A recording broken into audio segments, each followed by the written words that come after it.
Um, Adam, you mentioned earlier the militarizing of police, and one of the things that's been really disturbing recently in the last 2 days is watching police in riot gear um, go after protesters and rioters in Minneapolis. And then Stefan, you brought up um, you know Canadians here protesting pipelines. You mentioned men in the United States protesting, and we've seen pictures and videos of men and women with semi-automatic weapons protesting all this sort of stuff. And it's this weird thing of how one set can get away with this sort of thing and another set can't. George Floyd was murdered without a weapon on him. Dylan Roof kills 9 people in Charleston, South Carolina, Charleston 9. And when the police finally find him, they take him to get a hamburger at Burger King without even thinking of it. And they have him protected in a bulletproof vest, Kevlar, in case somebody was to come after him. And yet George Floyd has nothing on him, and he's murdered. And forgery got him murdered, which is like everybody that went to high school committed forgery at one point in time in their high school career, either to get out of a class, bad report card. I'm not even front. I was literally about to say the only person on the show who didn't do that is Andrew Justin Timberlake Jones. Wow. Do you know how much trouble I would have got into? I wouldn't be here if that was the case. Yo, how many of you used the Crayola scissors to get the bus stamps? Yeah. Oh yeah, I just cut that in half, bro. You guys are ridiculous. So Pass back. we see these riots happening, right? And Shannon Sharp, skip.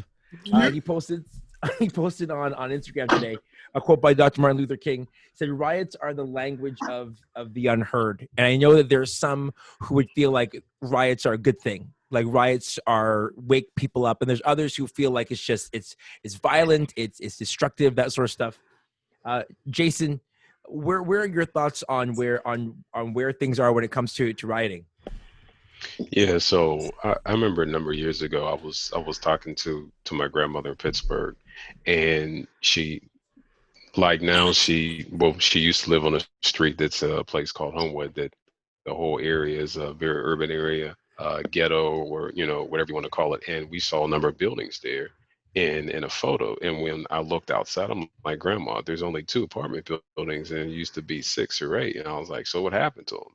And she told me that during the riots in Pittsburgh, I guess in the 60s, that they were, that these buildings were burned down. They were breaking, I guess they were throwing the cocktails with the flames, whatever.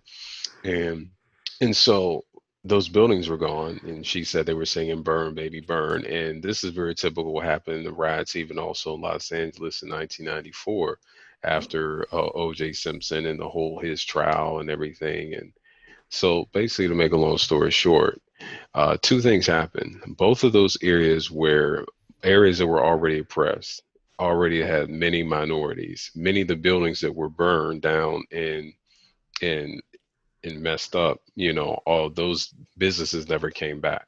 So in a sense, it kind of killed a lot of economic growth in these areas. Even if you look in Los Angeles right now, many of the areas where they did have the riots, it took almost 20 years for these areas to kind of come back. And the only reason maybe why they grew back is because Los Angeles has been a city that's been doing very well financially. So in other words, to me, I don't necessarily think riots really have a strong long-term effect. Yes, they show the frustration and the disappointment of a system that gives the appearance that it's failing them. But it is showing people like, hey, you know what, there's issues going on right here that aren't being dealt with inside the government. And America has a whole lot of issues. I'm American, so I can say that. Yeah, the question is, are riots helpful? Do they advance change or prolong it? Jay, you hit it right on the nail. It definitely prolongs it. And I fully understand why I fully understand why they're rioting and why they feel the need to riot. A total injustice has taken place. But the reality is this is not the way to affect change. When you're rioting, you're saying you're doing it because you want to somehow affect change. At least that's what I'm assuming why people would riot, is because they look at the injustice and they say things need to change. Yeah. Now, if that is the reason why you're rioting, you got to realize that this is not the method to affect that change. In fact, what you're doing to, Jason spoke to the economic challenges that it puts on the neighborhood, but even further to that, we fuel, or the individuals that take part in these riots, they fuel the perception that those who are racist have of people of minorities, that we are ones who are animals or out of control and scary and all these different things. When we riot, we're actually fueling their perception. So the question is, are we helping change? No, we're not. We're actually making it worse. We're making it worse for our people. And so, I definitely do not think that rioting is helpful. I think one of the things that we got to think of is, and somebody referenced Martin Luther King earlier, if we look at even during his time, there was the Black Panthers, there was Malcolm X, and then there was, MLK. Out of those three, they were like the three main things that were trying to, affect change within civil rights. The one who had the most influence and the one who was most effective was MLK. Because if you look at the way in which the Black Panthers, they did a lot of great work in terms of the community, but then they did a lot of different things where in terms of their actions, were very militant driven. And then you have Malcolm X, who's the same type of thing, that same type of mentality. And it brought awareness to the problems that people of minorities were facing, but in terms of actually making long-term change, they weren't. It wasn't until MLK went about it differently. He went about it in a peaceful manner. He went about it in a way where love and unity was the thing that drove what they're all about. And it's through that where we can see change happen. And when we do things like rioting, we're actually bringing us back or taking away any type of change that has happened over time. And so we as a people have got to be more wise in terms of what we do when situations like this. Because again, if the reason why we're writing is to affect change, or the reason why we speak out is to affect change, this is not the way to go about it. Yeah. It would also be with writing, it's ineffective, mainly because a lot of the times when we're writing in our own neighborhoods. And so we are complaining about where we're living, and then we trash it. For those of you that are parents, it's like, if you would remember when a lot of your children that were grown up, that are more grown now, when they were toddlers, they threw a tantrum. It's like, I know for me, if that was me or any of my siblings, my parents would be like, okay, yeah, you go and do that. You go and wreck that thing that I got you. And it's like you're not going to get it again. And it's one of those things that we're doing a disservice to it. And the one thing I also want to underscore is I am not saying that people that are white are our parents, because they're not. Mm-hmm. But it's one of those things that we find ourselves wanting to be treated equally, and then we destroy our own neighborhoods that we are advocating for. And then we look at it years or months later and go, it's like, look, that's still there. We're not getting any money for anything like that.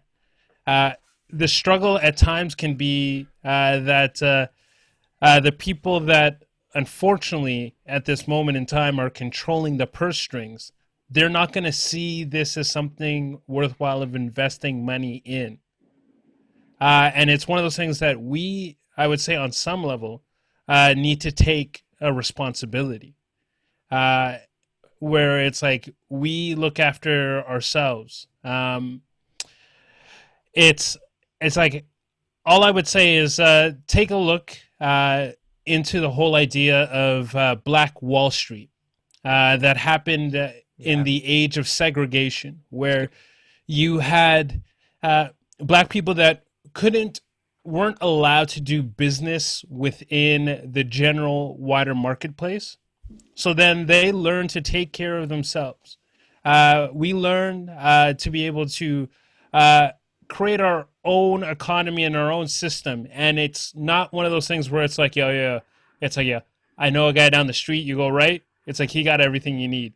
It was like these were fully functioning black individuals that were basically showing people how it was. And the only unfortunate part was that during that time, they didn't like how it was. And so they worked to undermine that. But it's one of those things that for us, it is definitely possible for us to be able to rise up, to grow together, and take it from there. But that's it for me right now. Yeah, I mean, that's I think that's a whole other conversation we could have on was integration good for the states? Many would argue not. I remember Killer Mike did a little bit of a doc on that, and he tried to do the black-owned experience for a week or so. I can't remember how long. But this idea, back to the riot, we have to understand that these people feel backed into a corner. They're historically disenfranchised. They don't believe that the possibilities that we are able to talk about that they are missing out on or forfeiting by their behavior are actually possible or probable. I've been tracking with a guy in Chicago, Xavier Ramey, and he talks about the difference between what is possible and what is probable, right? There are a lot of things that, yeah, at one point we said it's possible that a black person could be the president of the United States, but until Obama did it, it wasn't probable. It is possible that these neighborhoods can get to a level of certain excellence where they don't have to riot, where they may be able to govern themselves in significant capacities and take care of their own. But they don't feel that it's probable. It is not likely for them. And so I don't know if it's okay for us to say, from an idealistic point of view, don't do this because you're going to lose out on the opportunity that may or may not be ahead of you, because they feel like they've been pushed to their limits. There's no change coming, and we're going to do what we're going to do. And hopefully this moves the needle. Hopefully they realize that we are serious, that we're done with this. Yeah, I have to disagree with you a little bit because, you know, we talk about, sure, yeah, we've had them get to a breaking point, but getting to a breaking point is not looting and taking stuff from a person's store that's in your community. Yeah. That's not fighting for what you believe in.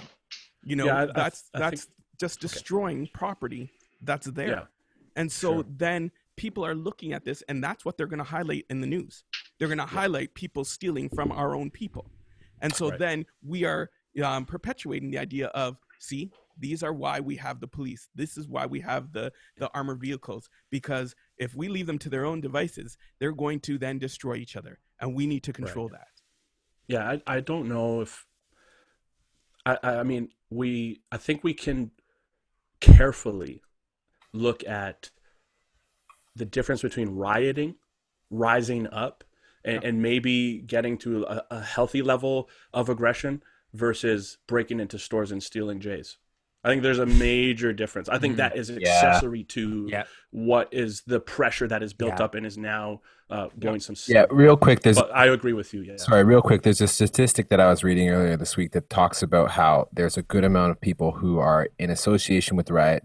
There's three kinds of people in a riot, and there's those who are a part of the cause. There's those who are essentially accessories to the cause, and I guess opposing force. And then there are those people, and it's actually a pretty high percentage of people in a riot that are just taking advantage of the situation.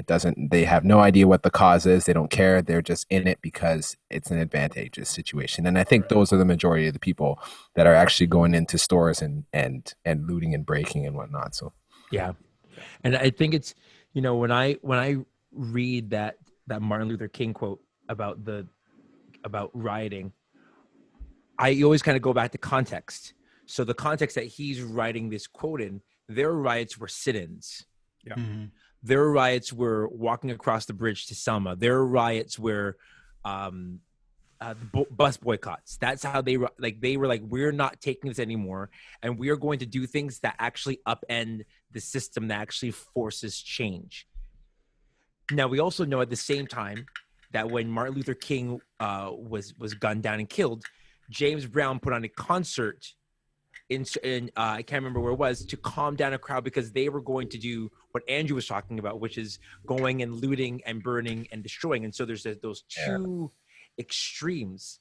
There's two extremes of rising up and doing something that is disruptive but has a positive outcome, versus rising up and doing something that is destructive and only kind of adds to, we're not going to add more police, we're not going to add more laws, we're not going to make it harder for you to actually get out of the hands of the system.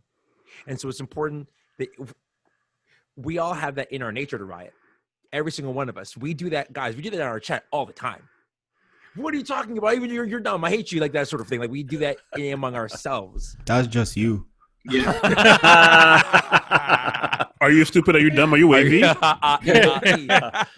the point I'm trying to make there, besides that, O'Shea, is that we do that, and there's, because we're always trying to remain positive, even in our brotherly nitpicking back and forth. There's a positive outcome that we want you to feel, this basketball player is better. That's the positive outcome, or this movie is better, that sort of thing. When it becomes destructive is when the actual words begin to cut. When those words that we say are actually like about our personalities and our character, that's when it becomes outside of the norm. Yeah. And so we have to be mindful of the fact that when these riots happen, what's the adverse effect 5 years from now, 15 years from now, 20 years from now, 30 years from now? And how does that affect the society and the culture around it afterwards? Anybody else want to jump in there before we move on to our next question? Real quick, I would love to just maybe kind of speak a little bit to what Calvin was mentioning, that there is this duality of not the rioting where you are just smashing and grabbing, but more of the other kind. You know, I think when you see that on a mass scale, like right now, you have a city that's hurting.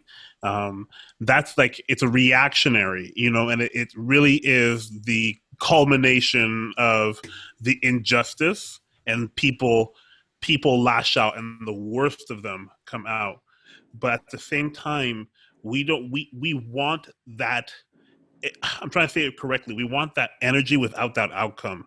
We want to be outraged, and we want to, because that emotional relief has to come out some way. We need to provide better avenues for us to express it in a way that's effective, because in the moment you feel that that's what I want to do. I want to break something. I want them to understand that the injustice affects me greatly, but what actually you're doing is very short-term relief, and there's no actual gains. Yeah. So how do we move that in steps forward to provide the healing that's required? So we talk a lot about, we've talked about two scenarios. Andrew brought up some other ones that have happened in the same time span. But the question that's been blowing up my phone, and I'm sure that for those of you on the show, you've had a number of friends email you, text message you, Zoom call you, ask you questions. I don't know if we've ever been as popular, you know, between Raise a Hallelujah and this. I don't know if there's ever been a moment where we've been as loved. This is not why I want to be popular. This is not why. I got DMs, man. I don't even have social media. I got DMs. It's crazy, right? And so the question has always been, so what do we do next? How do I help? What do I do? And so I want to start on one side. Calvin, in terms of minorities, what does change look like? In terms of people of color, what does change look like for them? Oh, it's not an heavy easy question. answer. Heavy question time. Yeah, it's not an easy answer. I think what I've had to do is check my privilege. I mentioned that a little bit earlier. One of the questions that's been ringing in my ears that I've heard recently is, am I complicit for the sake of my own comfort? And so in knowing my ability to communicate, and to the audience I'm able to communicate, am I willing to put my neck out there Am I willing to say the thing that is hard to say? If it means that I might get some blowback. And I kind of sat today early and mused for a couple hours before I made a post on Instagram, using the voice that I have, using the emotion, and trying to give people an opportunity to look in the mirror, per se. And I had to say what I needed to say, knowing that this isn't going to be popular. It's going to come at me from an aggressive response. The rebuttals will not be fun to field. And all I could think about is, do I want to do that today? We're filming tonight. I need to be getting prepped. I need to be getting ready. I really don't want to have to take this on. But if I don't say anything, I'm complicit. I am a part of the bigger problem. I think we also have to look at, when it comes to privilege, we can't only be angered or upset or motivated when it happens to people who look like us. Yes. Right? Yeah, it's good. One of the words that I wish I could have jumped in a little earlier, but I didn't want to disrupt the flow. Even using the word native when we speak about indigenous people is offensive. Yeah. Right? They're indigenous people or Aboriginal, depending on who you are communicating to and with. And I think what we need to do is not just raise the flag when it looks like us, but we actually have to be educated and moving ourselves towards, what does injustice look like to everyone around me? Because if not, then it's black versus white versus Asian versus indigenous. We can get into that mix. We can care for our own. And then we talk about, do we need segregation? Can we handle this better if it's just us and nobody else? And so I think we have to ask better questions of ourselves. I think we have to put ourselves out on the line so that others can ask questions of us. Be ready to educate, but also to care. And when I say care, I think it means, like, let's walk hand in hand with one another. Let's not give a list of things that, here are the books you need to read, here are the podcasts you need to jump on, here are the words you should say, here are the words you should avoid, and good luck. I think what we have to do is say, hey, look, we're on a journey. Let's have a conversation. Let's find something that we can do together about it. And let's make it a learning experience for all of us. Yeah, man. Cal, oh, geez, man. First of all, I got to honor you, man, and just say that I love when you jump in with such insight. And I think that right there, you're hitting the nail on the head. I think, knowing the platform that we have here, and the people that are listening and whatnot, I want to echo the sentiments of the group here to say that I think that any solution that intrinsically does not carry the heart of the kingdom of God is futile. Yeah, that's right. And it's not to say that we just lock ourselves in a room and pray. There needs to be a good amount of practicality that needs to go into this. But I think at the heart of solution and change for this world in terms of racism starts with the person of Jesus Christ. And it ends with the person of Jesus Christ too. And so on that level, there's spiritual change, but there's also personal change. Here's the thing, man. Everybody right now, this is a hot topic. This is a hot topic. I got DMs, we were talking about that. People are saying, I read a post. Someone is like, oh, to my friends of color, to my minority friends and stuff. And I'm like, yeah, that's cool, but I wonder, and I ask myself the same thing. Are we getting angry about racism? And are we getting our teeth out about racism the day before that this killing happened? Are we going to be still angry about this in 3 weeks when there's another story that's out that's on something totally different?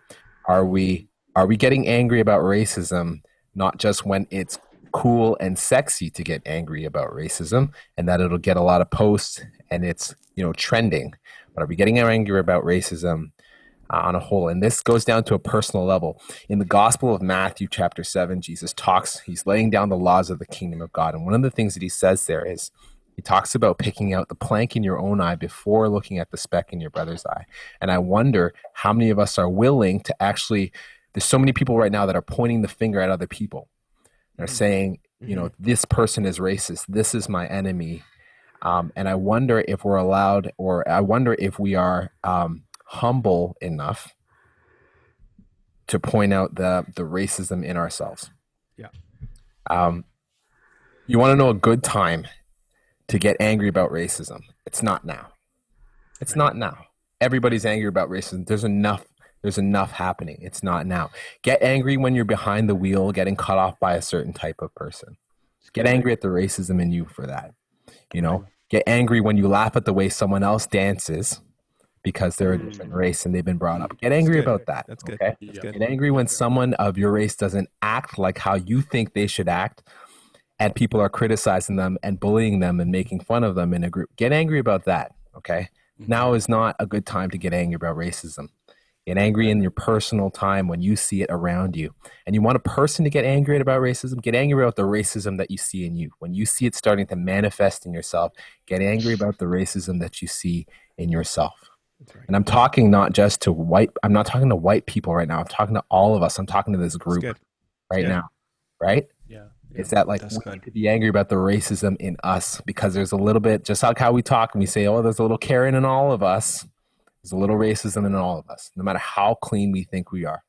Yeah. There's a little racism in all of us. Yeah. And then there's societal change. You know, we want to see, see some great societal change.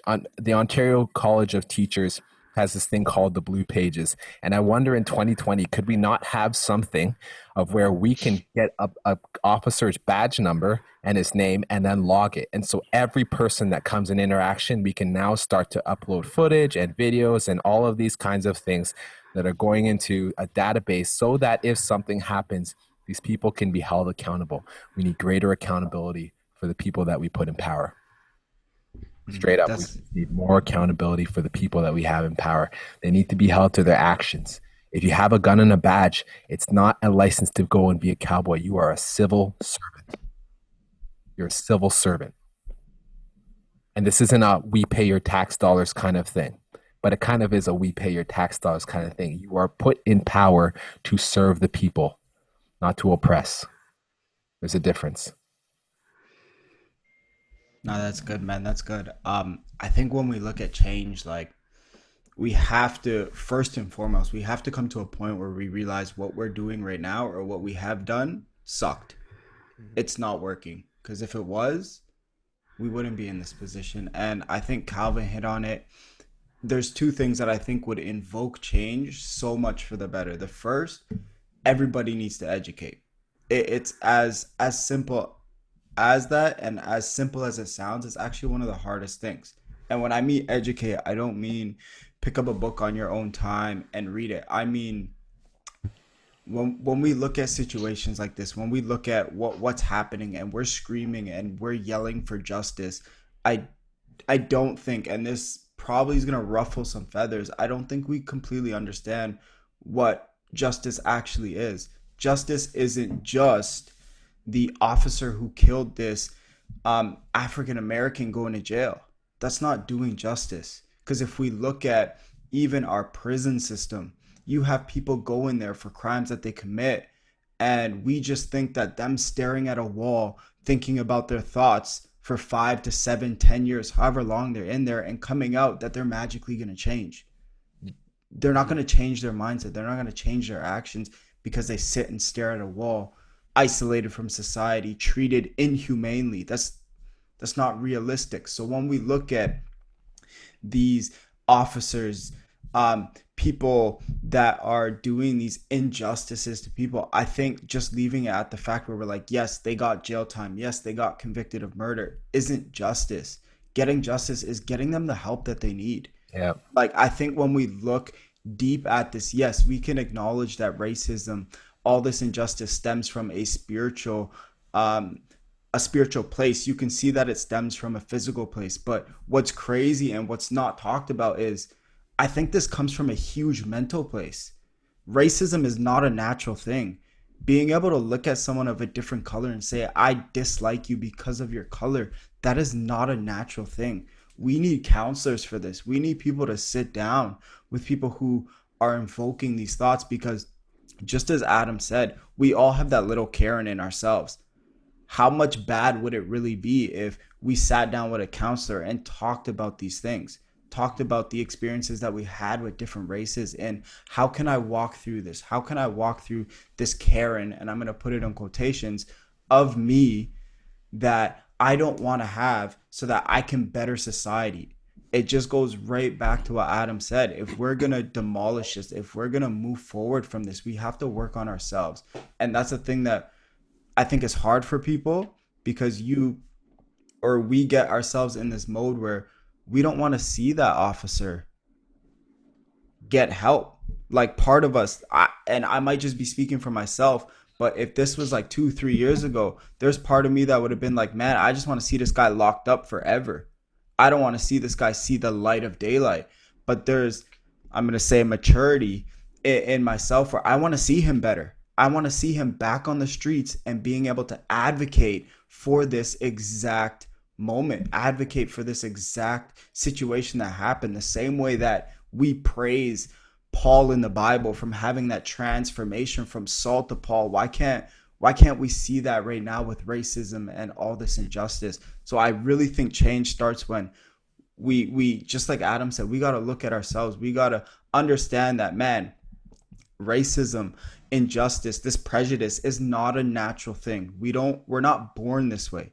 This is something that has been thrown into our minds, embedded in our minds, that we need to seek professional help. And there needs to be that professional help out there willing to help people. Right. Yeah, I think we need triage. Right. We need to care for the broken parts within ourselves so we can help others. And like Adam said, this whole log in my eye, speck in your eye. What I don't want to get lost in this thought is it's okay to be apathetic about my blindness. Right. Well, I think what we do is say, we've thrown it out, or that's been weaponized to say, hey, you got issues in your life, you go deal with yourself before you deal with me. And I think what we need to do is actually say, look, I got something that's blocking my vision. I got something that's impeding on my ability to offer the goodness and the grace to those that are in front of me. So I need to take time.